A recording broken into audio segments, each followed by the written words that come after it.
Good morning, my name is Demosthenes Kostas Jr. and today on September 22nd, 2014, I am presenting the definition of the Haystack effect. It is a definition, is a ratio within the human concept that is absolute and self-evident even to itself, thereby not requiring empirical proof. Now, what does the Haystack effect mean, and what am I talking about? What it's defined as? Well, the Haystack effect, in a short little picture,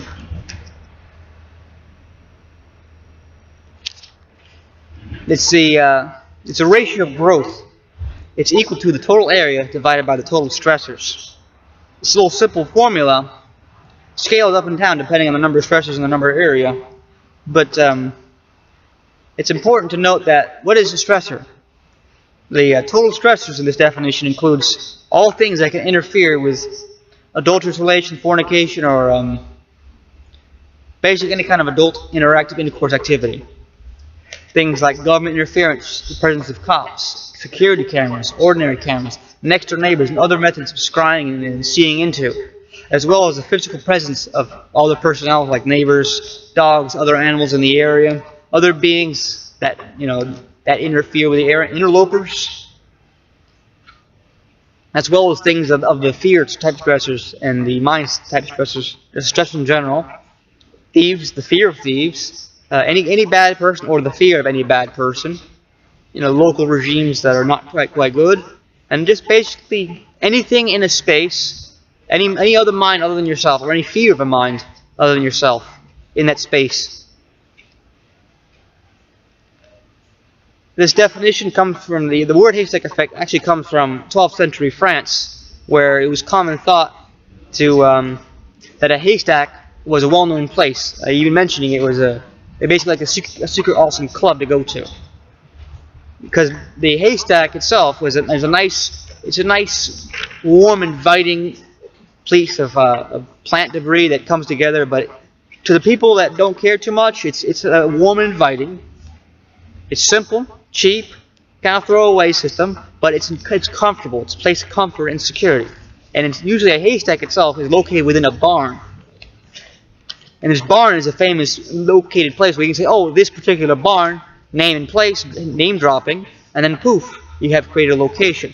This barn secludes the comfort inside while excluding all interlopers, interferers, and other foreign stressors, creating this vacuum where people can come in, and the probability of you or a person engaging in adulterous, fornicative, or intercoursing activities skyrockets just because of your presence.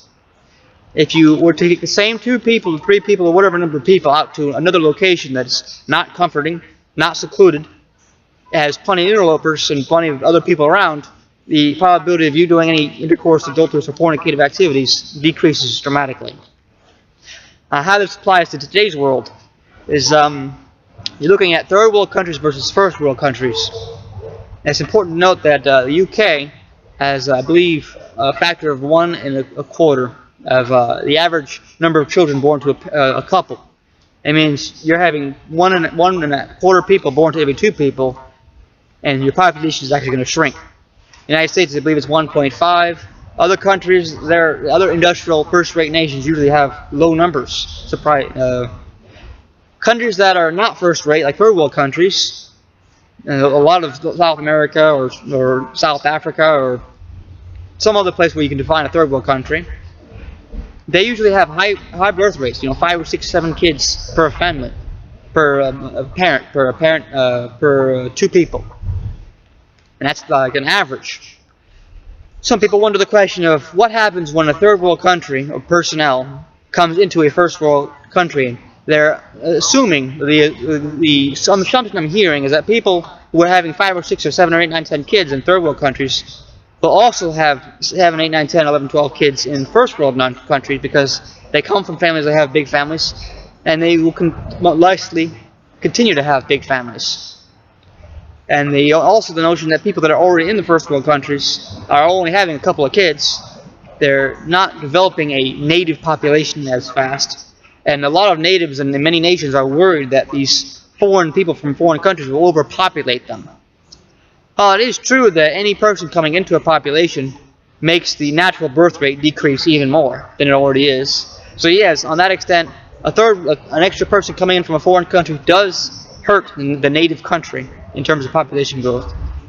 And yes, these new foreigners will come in. Their initial generation will be high population, high birth rates. However, it won't be as high as our original 7, 8, 9, 10. It'll be like 5 or 6 or 3 or 5 or 2 to 4, some lower number than the 5 to 10.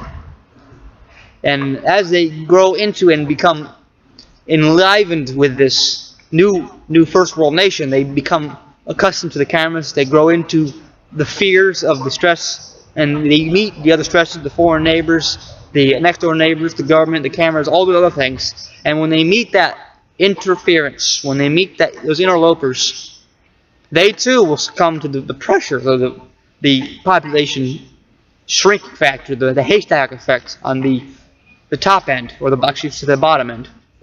The haystack effect ratio applies indiscriminately to both populations. It's a ratio. It scales up and it scales down. Case in point, the picture. It looks like 1 over x squared.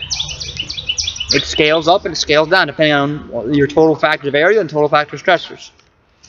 What I would like to extrapolate from this to my audience is to realize that the total stresses and the total area you have will change whether or not you will have kids. It'll also change how comforting or how free your life will be in a given area.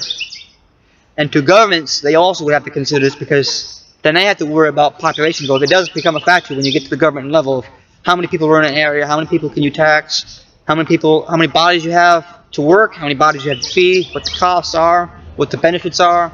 And as a government, this is a big number, because population is part of your economic growth factor. It's part of your economy. But I leave you that note, and hope you're educated, and I look forward to your response. You can email me at deggerproductions@yahoo.com.